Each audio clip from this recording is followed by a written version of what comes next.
Guru Penggerak yang saya hormati, selamat mengalami kegiatan pembinaan syukur dari Robi dan atas keberhasilannya pada siang ini kita bisa berkumpul di tempat ini. Salam serta salam semoga tetap terima Tuhan bagi kita di dalam Nabi Muhammad Rasulullah.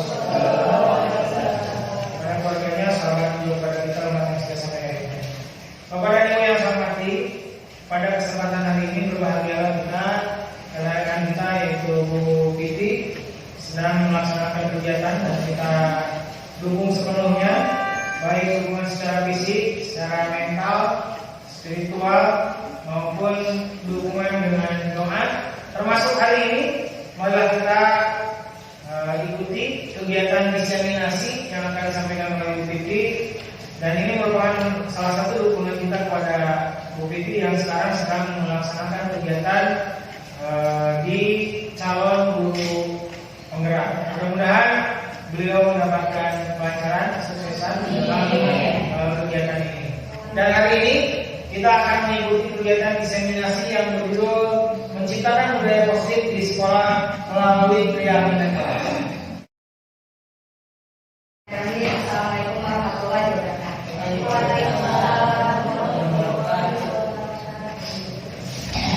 Saya ucapkan terima kasih kepada Bapak Guru Sekolah yang telah memberikan saya kesempatan dan juga waktu untuk melaksanakan tugas diseminasi materi budaya positif ini. Ini merupakan tugas dari modul 1/4 dengan judul modulnya budaya positif. Di sini akan dibahas tentang budaya positif secara umum. Namun rancangan tindakan aksi nyata yang saya akan ungkapkan atau yang akan saya laksanakan yaitu tentang keyakinan kelas, penyusunan keyakinan kelas. Di sini terlihat tindakan-tindakan yang rencana tindakan yang saya akan lakukan. Di antaranya diseminasi. Pertama diseminasi tentang budaya positif dan juga keyakinan kelas sendiri. Yang kedua, karena budaya positif itu gerakan yang sifatnya membudaya.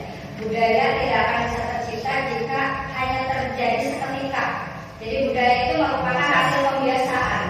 Nah, kalau di sekolah kita ingin adanya budaya positif, jadi tidak hanya sekali waktu tercipta begitu saja, tapi butuh pembiasaan dari semua aktivis di sekolah. Jadi mulai dari murid berkelasnya, guru semuanya, jadi stakeholder semua turut berperan. Jadi nanti setelah saya mendiseminasikan materi, nanti ada juga bentuk karya produk dari hasil diseminasi ini, yaitu pembentukan keyakinan kelas di tiap kelas. Apa itu keyakinan kelas? Nanti akan kita bahas bersama-sama. Saya akan membantu mungkin rekan-rekan bagaimana nantinya menciptakan keyakinan di kelas di masing-masing kelas yang nantinya akan tercipta budaya kelas di SD Pahlawan ini. Nanti produknya terbentuknya keyakinan kelas hasil kesepakatan di kelas dari bagian di kelas masing-masing. Sekilas tentang rancangan aksi nyata yang akan saya laksanakan. Lanjut ke materi. Bismillahirrahmanirrahim.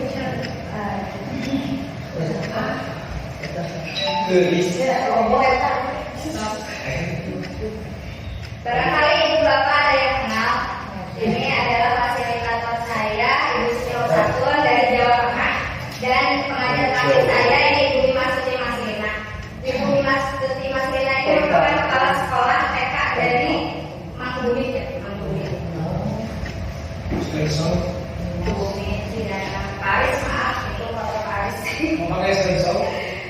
Bismillahirrahmanirrahim. Apa itu budaya positif? Tadi sudah dijelaskan bahwa budaya positif merupakan hasil dari kebiasaan.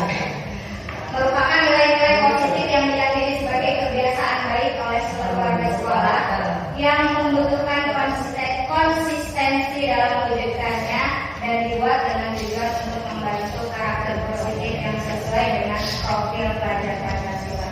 Mungkin kata-kata pentingnya diantaranya ada nilai positif. Ya. Budaya positif nilai positif. Jadi bagaimana kita menciptakan budaya positif, tentunya membudaya dengan berdasarkan pada nilai-nilai positif. Kalau kita di Indonesia sekarang sudah pintar-pintarnya ya profil pada Pancasila. Nah, budaya positif akan muncul dari lingkungan yang positif. Lingkungan yang positif akan muncul dari keyakinan kelas. Nah, kita mungkin sudah kenal dengan yang peraturan kelas. Mungkin setiap kelas sudah ada terpampang ya tata tertib kelas. Tapi biasanya tata tertib kelas itu dari kita yang harus dilaksanakan oleh guru. Di sana belum adanya nilai-nilai yang harus dipahamkan kepada siswa. Jadi dari peraturan kelas kita timbulkan nilai-nilai keyakinan kelas yang akan kita wujudkan masuk ke lingkungan positif dan nantinya akan masuk pada budaya positif. Materi budaya positif mungkin yang terpenting dari budaya positif itu adalah disiplin positif. Kalau misalnya kita dengar kata disiplin, yang ada di benak kita disiplin biasanya tentang pemaksaan, kekerasan, hukuman, ya kan dia? Misalnya anak melanggar itu sanksi, anak melanggar peraturan di kelas, apa timbal baliknya harus ada sanksi. Sebenarnya kalau disiplin itu harusnya dari diri sendiri. Jadi bagaimana kami peran nilai positif tersebut sadar dari diri sendiri, motivasi dari diri sendiri. Jadi disiplin yang berasal dari diri sendiri disebabkan karena tanggung jawab yang muncul dari dalam diri sendiri untuk melaksanakan tindakan sesuai hati nurani tanpa paksaan atau ingin dihargai oleh siapapun. Jadi kalau seorang sudah dinyatakan disiplin, sebenarnya bukan karena takut aturan, takut dimarahi, tapi disiplin positif yang sebaik-baiknya yaitu disiplin dari kesadaran diri sendiri, tanggung jawab kepada diri sendiri. Ini ada beberapa nilai kebajikan universal. Kalau nilai kebajikan kita mungkin tahu di antaranya adalah profil Pancasila.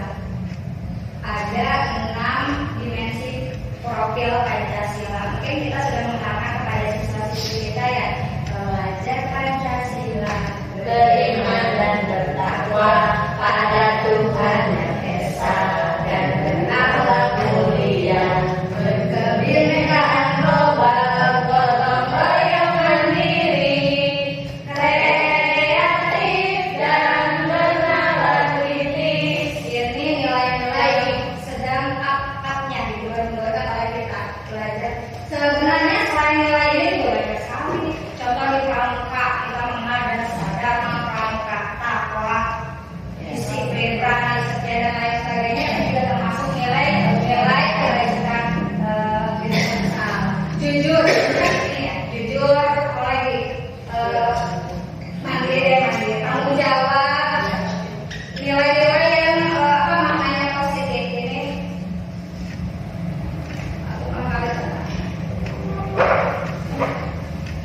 Ini hanya sebagian kecil nilai-nilai kebajikan universal. Teori motivasi, hukuman, penghargaan, dan restitusi. Tadi sekilas sudah dijelaskan adanya teori motivasi dari dalam diri sendiri. Sebenarnya teori motivasi itu ada 3. Teori kenapa kita taat pada aturan. Kenapa kita menaati suatu aturan? Karena satu, untuk menghindari ketidaknyamanan atau hukuman. Itu merupakan satu motivasi kenapa kita taat. Yang kedua, untuk mendapatkan imbalan atau penghargaan dari orang lain. Yang 1 dan 2 ini sebenarnya motivasi eksternal, datang dari diri siswa itu. Kenapa? Karena bukan dari dasar hati tanggung jawabnya atau kesadaran dirinya. Dan teori motivasi yang ketiga, untuk menjadi orang yang diinginkan dan untuk menghargai diri sendiri dengan nilai-nilai kebajikan yang kita percaya. Jadi ada poin 1 dan 2 itu motivasi eksternal, dan poin yang ketiga itu motivasi internal. Dan yang poin ketiga motivasi ini merupakan tujuan dari disiplin positif. Jadi kesadaran dari kita untuk melakukan disiplin tanpa mengharapkan imbalan atau takut pada hukuman.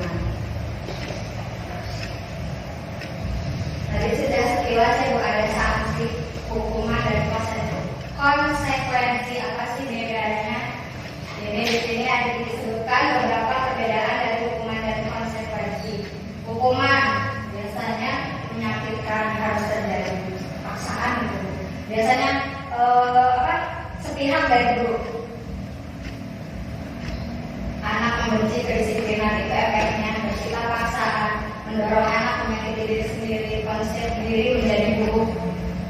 Lalu anak belajar untuk menyembunyikan kesalahan, takut dihukum jadi tidak melakukan kesalahan. Itu konsep hukuman.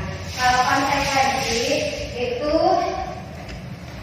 terjadi karena anak menghargai disiplin, stimulus tanggapan, mendorong anak agar mudah menyesuaikan diri. Kalau konsekuensi ini lebih pada kerjasama antara dua, kesepakatan bersama. Misalnya antara guru dan murid, kalau kamu melakukan maka kamu apa yang harus kamu lakukan untuk memperbaiki. Jadi timbal balik atau kesepakatan bersama antara hukuman dan konsekuensi. Kalau hukuman gini ya, kamu biasanya marah-marah ya. Kalau misalnya guru mau menghukum siswa, kamu mencontek dengan nada tinggi, nada marah, kamu lakukannya lagi 5 keliling lapangan. Itu hukuman. Jadi anak secara terkejut mungkin menerima hukuman, tidak tahu mengapa akan dihukum seperti itu. Tapi kalau konsekuensi, kamu sudah melakukan kesalahan mencontek, maka kamu jadi konsekuensinya yang bersifat positif juga. Sebelumnya sudah ada kerjasama atau kesepakatan bersama, kesepakatan yang bersifat hukuman dan konsekuensi. Kalau misalnya disuruh mencatat 100 kali di dalam buku kalimat, saya tidak terlalu biasa tidak suka ya, tapi itu adalah hukuman. Di sini ada lari mengelilingi lapangan basket 2 kali karena terlambat, ini termasuknya hukuman. Bedakan dengan yang bawah, lari mengelilingi lapangan basket 2 kali karena terlambat 10 menit untuk pelajaran BJOK. Padahal hukumannya perbuatannya sama-sama lari. Cuman kan kita lihat dulu latar belakangnya. Kalau yang atas itu terlambat dari sekolah, kok jauh-jauh harus lari ke belakang. Kalau yang kedua kan menyambung dengan kesalahannya. Karena pelajaran BJOK bolehlah konsekuensinya masih berupa hukuman fisik yang bersifat olahraga. Ini restitusi. Saya hanya mengenalkan saja tentang restitusi karena di modul kemarin saya mempelajari ini. Restitusi merupakan proses menciptakan kondisi bagi siswa untuk memperbaiki kesalahan dan mengajarkan siswa untuk mencari solusi secara mandiri. Restitusi juga merupakan proses kolaboratif yang mengajarkan murid untuk mencari solusi atau masalah dan membantu murid berpikir tentang orang seperti apa yang mereka inginkan dan bagaimana mereka harus memperlakukan orang lain. Jadi jika di sekolah kita di kelas kita ada masalah, terutama tentang kedisiplinan, anak atau murid tidak taat pada suatu aturan, jadi langkah untuk penyelesaiannya itu dengan restitusi. Restitusi tidak langsung menyalahkan, mendukung anak, tapi dengan tahapan restitusi. Restitusi ada 3 tahapan. Yang pertama, menstabilkan identitas. Yang kedua, validasi kebutuhan. Dan yang ketiga, menanyakan keyakinan. Menstabilkan identitas, penjelasannya seperti ini. Ketika anak melakukan kesalahan, mungkin respon pertama anak menolak. Salah ibu, begitu, gitu ya. Nah, dalam tahapan pertama ini kita menstabilkan identitas anak. Bagaimana mereka mengakui bahwa mereka itu melakukan kesalahan. Tapi kita harus menjaga emosi kita bahwa anak ini pasti punya alasan kenapa melakukan kesalahan tersebut. Kalau nomor poin yang akan pertama menstabilkan identitas, mungkin lebih ke menstabilkan emosi kita sebagai guru dan emosi siswa yang melakukan kesalahan. Jadi kalau ketika emosi, apapun tidak akan berjalan dengan baik ya. Jadi yang pertama, setelah emosi stabil, masuk ke tahapan validasi tindakan yang salah. Oh iya, ini anak sudah mengakui kesalahannya, dia sudah melakukan ini. Tapi kita juga harus memahami kebutuhan anak apa sih yang diperlukan oleh dia sehingga dia melakukan kesalahan. Apa sih alasan anak karena dia melakukan kesalahan? Itu pada tahap validasi tindakan yang salah, pada tahap kedua. Dan pada tahap yang ketiga, bereksekusi.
ini saya ingin mengajak teman-teman untuk melihat diri teman-teman sebenarnya kebutuhan apa sih yang terbesar dari diri kita. Ini 5 kebutuhan dasar manusia. Saya sudah siapkan angketnya, Bu Sofi kalau dibagikan yang bawah, yang bawahnya ya. Kebutuhan dasar manusia. Ada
bocoran setelah saya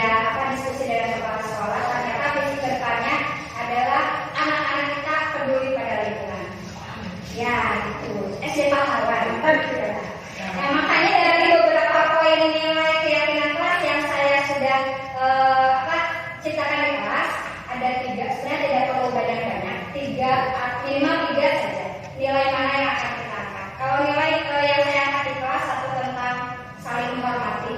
Kenapa? Karena ternyata siswa saya banyak berangkat itu karena koyak-koyakan. Bullying. Kenapa? Karena nilai saling menghormatinya masih kurang. Makanya saya menaikkan angka 1 nilai yaitu tentang menghormati, saling menghargai. Dan yang kedua tentang tanggung jawab yang berhubungan dengan pengerjaan tugas di kelas. Dan yang terakhir, yang ketiga, nilai yang saya angkat itu cinta lingkungan atau peduli pada lingkungan. Karena akan seiring dengan visi-misi sekolah juga peduli lingkungan. Itu Pak, boleh diulangi cara poin. Bukan memberi contoh, tapi biar secara aktifnya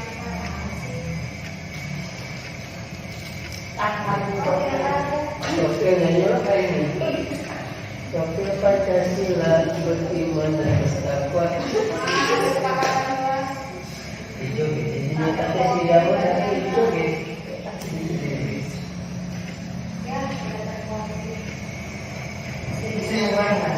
Penyusunan keyakinan kelas yang saya sudah susun.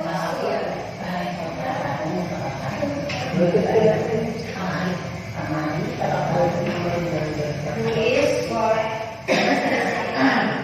Biar teman-teman ada gambaran. Kalau di kelas biasanya sudah ada peraturan yang tata tertib kelas.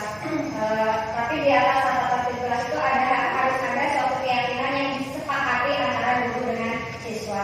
Pertama yang harus dilaksanakan, yang dilakukan adalah sepakati dulu nilai apa yang harus dimunculkan di kelas kita. Kita sepakati dulu dengan siswa kita. Jadi kalau bisa nilai yang muncul itu dari siswa. Jadi kita hanya mengelola sesuai kebutuhan siswa di kelas.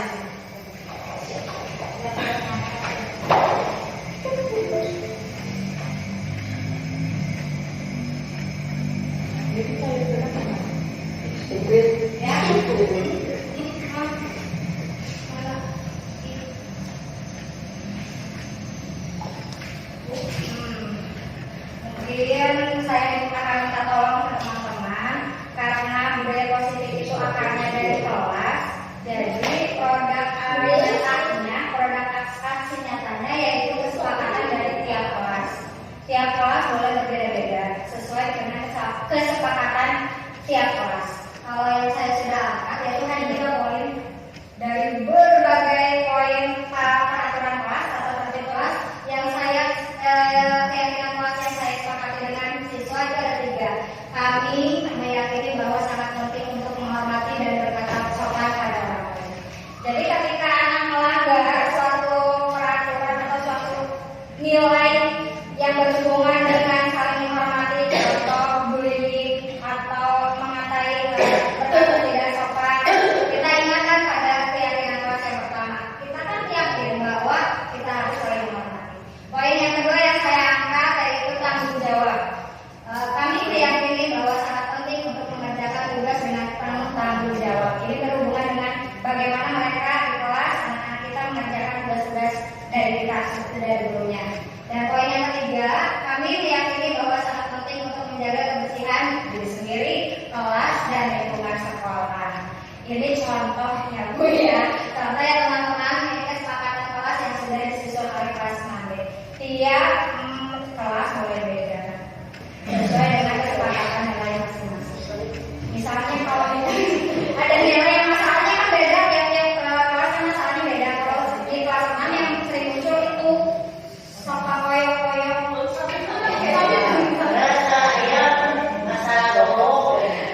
Dan berkata sopan, berkata kurang sopan. Tapi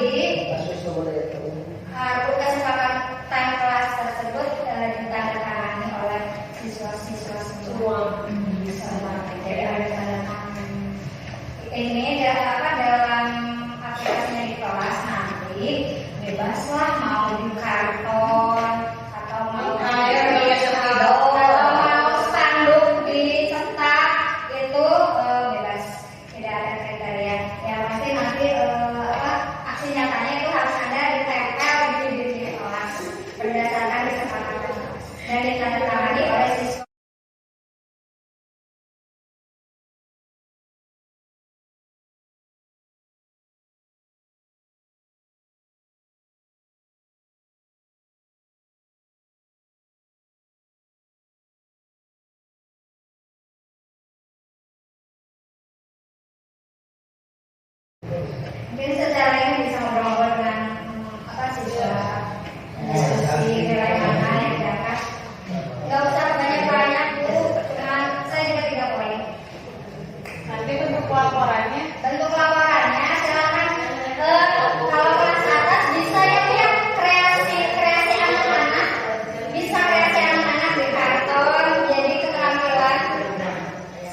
apa yang sudah disepakati oleh anak-anak akan dilaksanakan juga oleh mereka.